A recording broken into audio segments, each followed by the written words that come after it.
Thanks for joining me in conversations with leaders who are using their feelings as a leadership tool for both inspiration and motivation. Today I'm speaking with author and climate leader David Ligouy. David works to bring solutions to people in developing countries that will help meet the internationally recognized Sustainable Development Goals. And now for the conversation. Today I'm speaking with a remarkable climate leader and author, David Ligouy, who focuses on developing green energy solutions for developing countries. His book, Able to be Human, is currently being translated into English. His organization is an NGO called Peace Movement, and his current project, Bank on the Climate, is devoted to producing very economical light electric vehicles, for instance, solar-powered electric bikes. To raise awareness of this effort, David has ridden a prototype solar-powered bike from Argentina to California, and he's currently on his way up the West Coast to Canada. I am so eager to hear about what is inspiring him and motivating him on his journey. David, thank you so much for joining me today. Welcome. Thank you very much, Matt. So my inspiration come from science. I met a world scientist about IPCC, International Panel of Climate Change. He's from Vietnam, and he's an expert of integrate risk. So he did his thesis on integrate risk. So when you isolate a problem, you don't see okay, there's maybe 20, 30 years, but he said, okay, he said to me, if we want to have a chance to save a lot of people, we have by 2020. And I met him in 2015. So he says, so I start to be conscious that we don't have a lot of time. I prepare myself to the improbable. So in case it happens, maybe we all get together. We have it's for me an enormous hope that we can fix climate change, but also other solutions. My NGO, Peace Movement, French Peace Movement, is originally from the resistance movement. And in the resistance movement, in 1941, Germany was, as a Nazi, was all over Europe for decades. And the German army was the best army in the world. So the Nazi was the best army in the world. So it was almost impossible to defeat them, improbable. But in 2 days, the Japanese decide to bomb Pearl Harbor, and the USA enter in war with us. And then USA has enormous potential. Okay, and the second one is the Nazis were defeated in Stalingrad by the Russian. So in 2 days, it changed completely the perspective of French resistance. That maybe there is a chance. So my NGO is focusing on social solution, economical solution, and also environmental. You said that your inspiration came out of science, but how did that make you feel? What are you feeling now? I first feel overwhelmed by the situation, and also when I'm getting older, I have a lot of frustration because I think I didn't do much. I did a lot, actually. Matt too, you did a lot, but we didn't manage to for the moment. We still didn't manage to fix the situation. So it's very frustrating. Sometimes I have a lot of anger, and I am overwhelmed by my anger. So, and also it's a new field. That means I was diagnosed with eco-anxiety 1 year ago, and I've been suffering for 20 years. So you were actually diagnosed with eco-anxiety, but you realize you've been feeling it for 20 years. Yes, I didn't, and then now I know what is my problem. Before, so And I really like the book of this professor of Stanford, Britt Yes. Dr. Britt Ray Ray, did and Generation Dread. Yes. wow, so she's very courageous because she's attacking this main problem Yeah. that I didn't even know last year. I was sick of it. I have all the feeling, Yeah. all the bad feelings, you name it, I have it, all of them in a short time and a big amount of them. So it's very hard to cope, but it's preferable that I and you, Matt, are dealing with it than teenagers Hmm. or children because they are not ready to face it. They don't have the structure.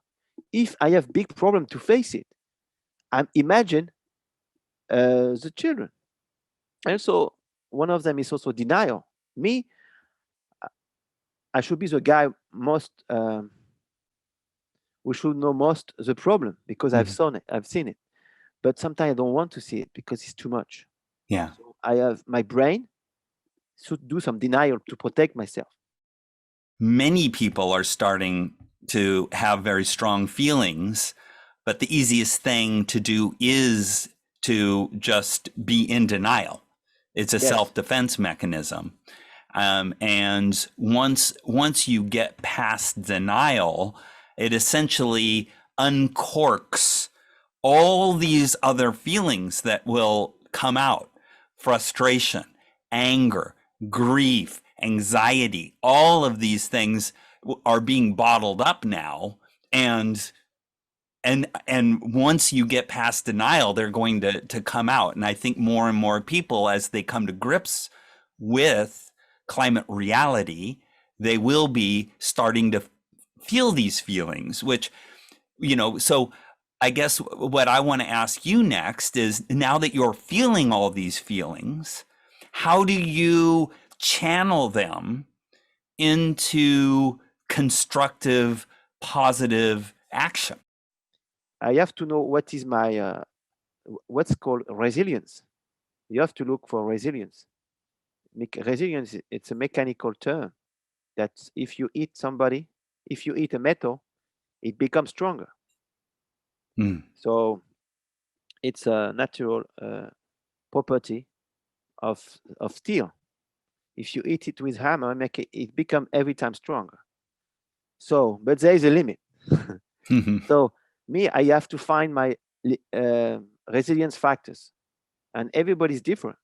So and then I do, because when you are overwhelmed by all these feelings, it's not possible. Right. So you have to prepare it a little bit before that to get ready. So what I do first for me is swimming. So when I travel with my bike, I try to go to near the coast, to be always near the Pacific coast or Atlantic coast. That's what I do, Caribbean. So I know if I am too much overwhelmed by the situation, I go to the sea. And the sea calm me down. Mm.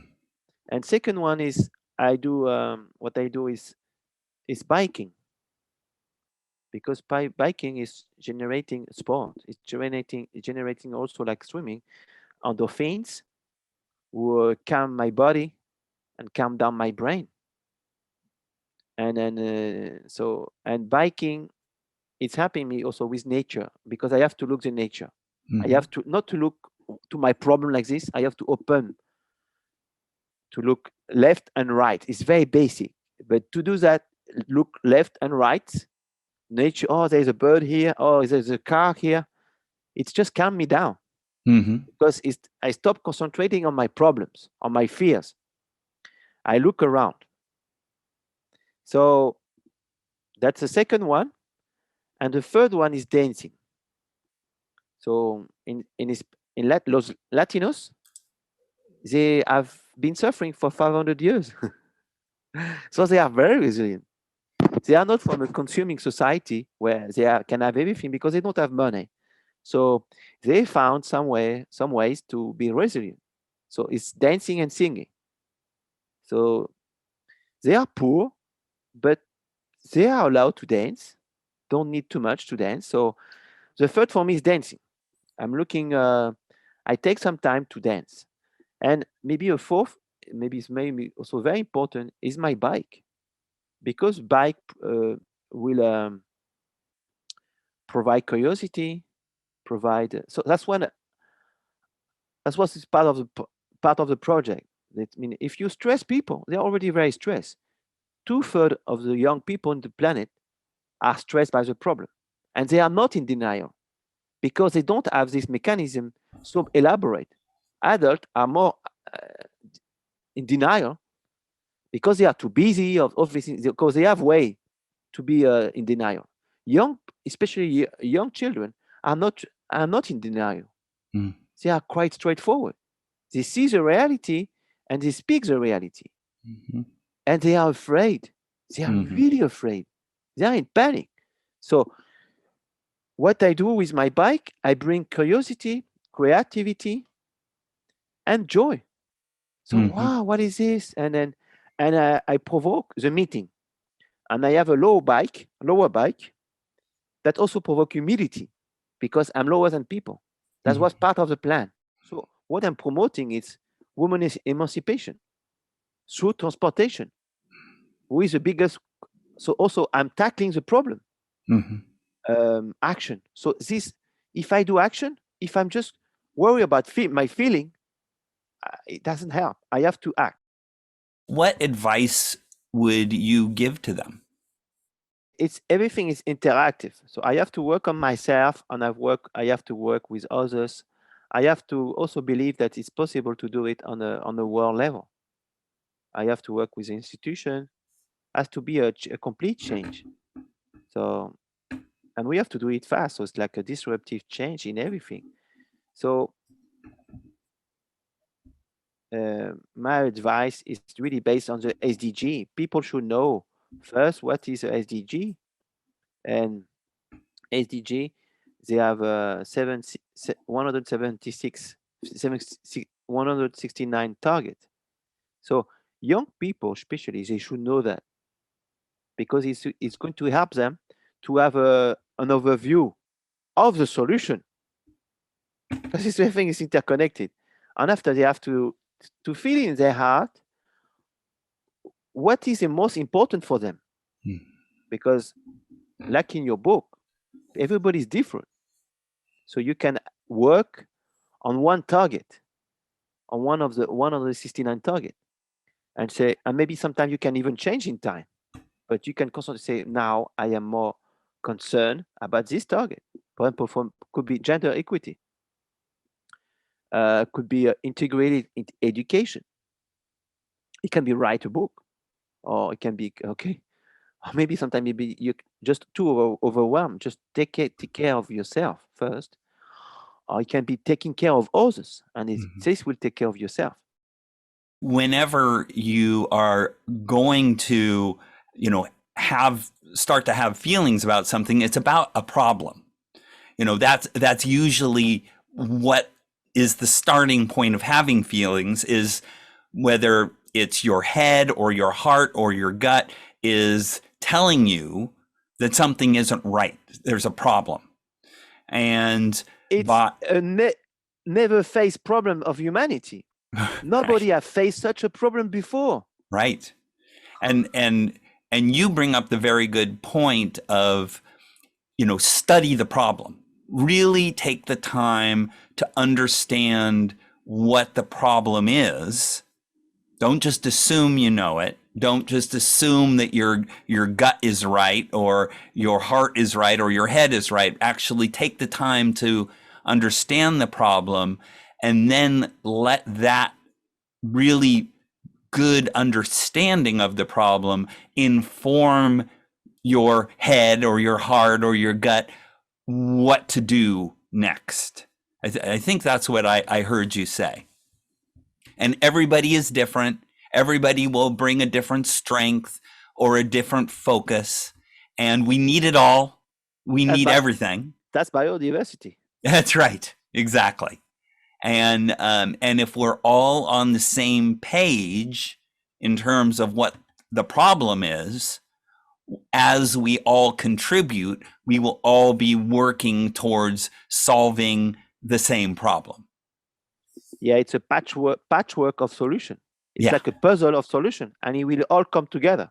Yeah. And it's already planned by the SDG.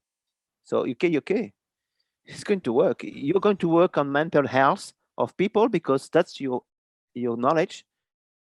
Well, David, thank you so much for all of your insights and sharing your feelings, and for all of the work that you're doing and your focus. It's really, truly an inspiration for me, and I just appreciate you so much and what you're doing.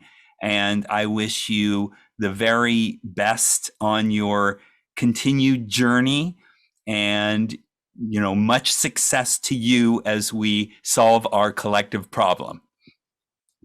Bank on the climate. Hashtag bank on the climate. Yes, and I will put a link to Bank on the Climate in the notes here. And you said that you have a YouTube explanation, so I'll also put that in the notes for people, so that they have a way to follow you and stay in touch with you. Thanks so much, Matt. Okay, thank you. Thanks for watching. David shared so many fantastic insights for leaders who are facing a big problem and are starting to have strong feelings about that problem. He highlights the importance of taking care of yourself so that you don't become overwhelmed. He emphasized the role that community plays in problem solving. And he says that you never know from when or where a tipping point will occur. So you have to prepare and be ready to take advantage of it when it does. If you found this conversation helpful, please click on the thumbs up button and subscribe to the channel to get notifications of future episodes.